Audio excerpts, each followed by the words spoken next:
How's it going, everyone? Meldorn here. I just saw a tweet recently from Boston Uprising Academy's head coach Spylo, who was reviewing a bunch of Overwatch League and contenders Brigs in his off week. And he has some really interesting things to say. I'll link the post in the description about what Brig play looks like at the top level.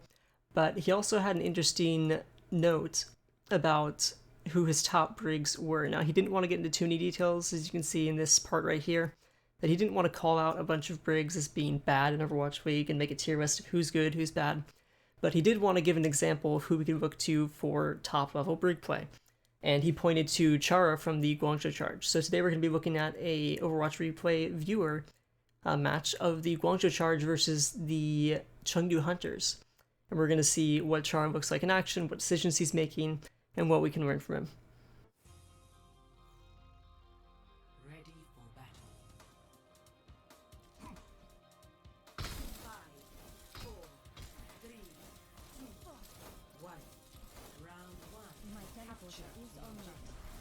Alright, so both teams rolling out on the dive mirror. Hunters are running a Sombra Wrecking Ball dive, and the Charge are running an Echo Ash Winston dive. And both teams are just taking high ground and starting to poke, probably looking for discords and damage that they can dive on. So Charge are waiting for Ash to chunk someone down, Hunters are waiting for a hack or a helix to come through that they can dive. And you can see that Char is always using his third-person shield to just check around corners, check for flanks, and keeping tabs on where that Wrecking Ball is so he knows where the dive's coming from.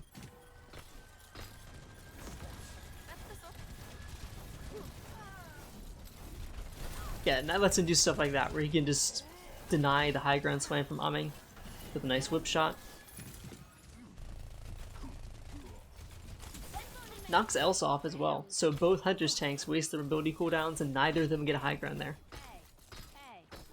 But really no commitment from Chara that last fight. Even when Eileen got low and eventually died, there's no drop down to maybe get a clutch armor pack. He's valuing his life and protecting Zen over everything else, since Discord's so important.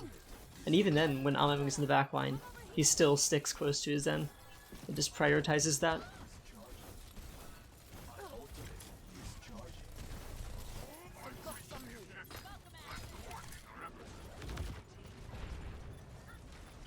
But still no commitment from Brig or Zen here. They're not really contributing much damage to the fight. They're just focusing on providing utility and healing while staying safe on high ground.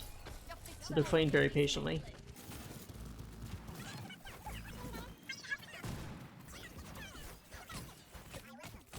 And I think we'll be able to glean a lot from when Chara does hard commit to the point and dropping down, because his job is clearly Zen bodyguard duty, so if he has to leave that, then it must be something really important.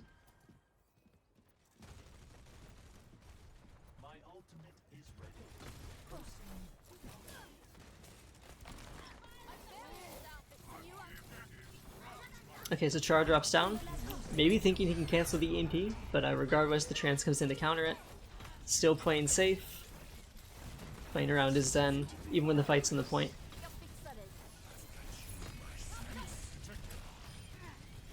Actually goes forward during the attack visor, trusts Rio to shield him, and with him going down, he's just going to rally and be tanky on the point in place of his main tank. They've got the Echo copy to stall with them and Krong's mech, so they're just going to try to stagger things out until Rio gets back.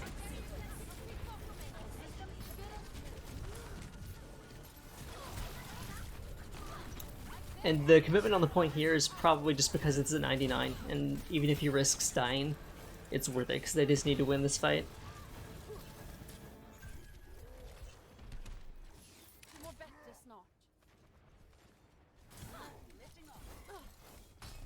One thing I'm noticing about Chara's armor pack usage is that he's usually waiting until he gets an armor pack back to use one, and usually keeping one in reserve unless everyone's critical, making sure he has that extra pack to keep his Zen up if things go really badly.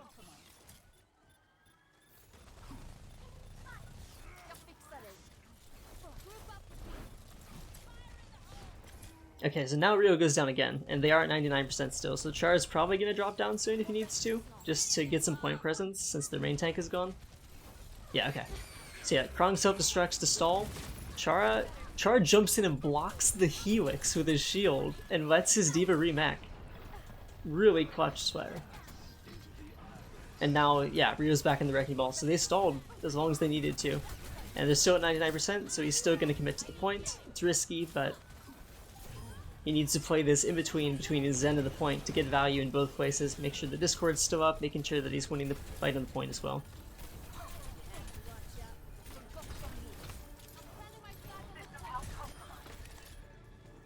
Yeah, so really well played there.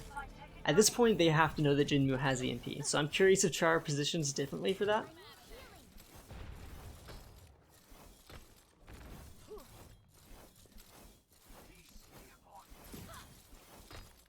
Lots of spy checking. Okay, so yeah, knowing they have EMP, Chara's gonna play on point, and he can be aggressive with that rally. He has maybe a chance of canceling the EMP, and that could be game winning for the Hunters. That really is the right call there. Gets discorded, get helixed. Okay, yeah. So that's just hard focus down right there. Probably targeted because the Hunters wanted to EMP without a chance of it being cancelled. And comes back on the Lucio. Jinmu did not EMP, which was a pretty bad mistake on his part, I think. Nice boop into the self-destruct.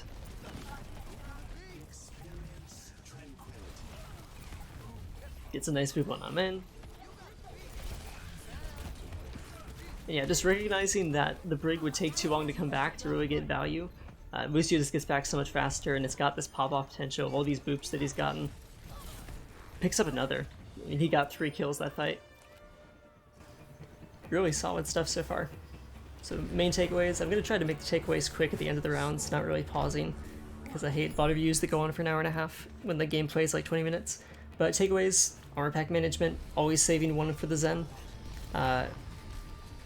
Committing to the point when you have rally, and you can be that tanky presence if the objective or if your main tank being down demands it. So Rio going down early, and you have rally, you're that presence in the point that lets you stagger out people contesting until your main tank can get back. It was a really nice stagger between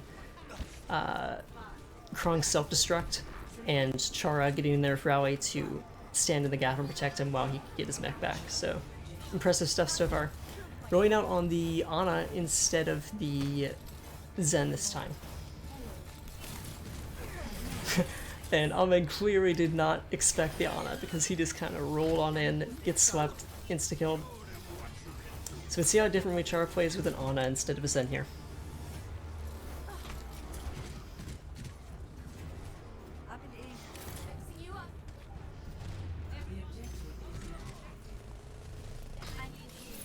So the Ana's playing back behind point and cover, Brig playing it between the team and in between the support, which is again a running theme. Being in a spot where you can help your tanks out if you need to, get healing in for your front line, and take care of your off healer as well. Especially with Sombra being around though, she'll probably hang closer to the Ana with the ball rolling and a Sombra roaming in the back line.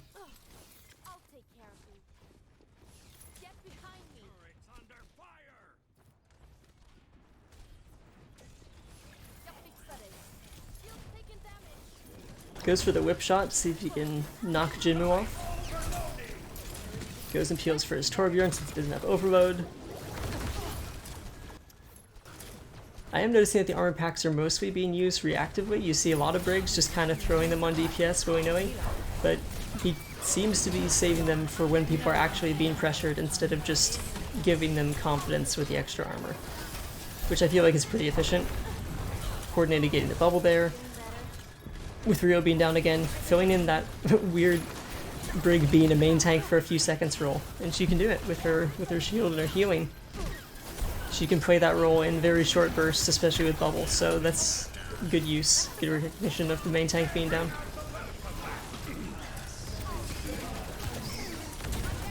And letting your team, Brig trusting your team to take care of the front line in that case, and just being the person shutting down Ameng, making sure he's not causing mayhem in the back line, taking out their main heals. And then playing pretty aggressively when rally is up again, recognizing that you have a window to be a bit more aggressive, get some more value, and really be in the fight with the flail and the whip shot, and perhaps a stun, when you usually would only see that being used on flankers in the back line. Yeah, playing so safe, it's still getting value. Really playing Brig as a healer and a peeler. instead of as a brawler, which I think is a transition that many Brig players have not made since Goat's Brig, when she was really a frontline hero. Playing on point here, recognizing that they need to touch the objective and they don't really have time to be flanking, so maybe going for boops to stop someone from contesting at the last minute, bashing people up and focusing them down so the round can end, and yeah, beautiful stuff from Chara. Well, if this is any indicator, I think it's going to be a really good series, looking through these games with Chara and seeing what he can do on Brig. So thanks for watching the first one, and I'll see you in the next one.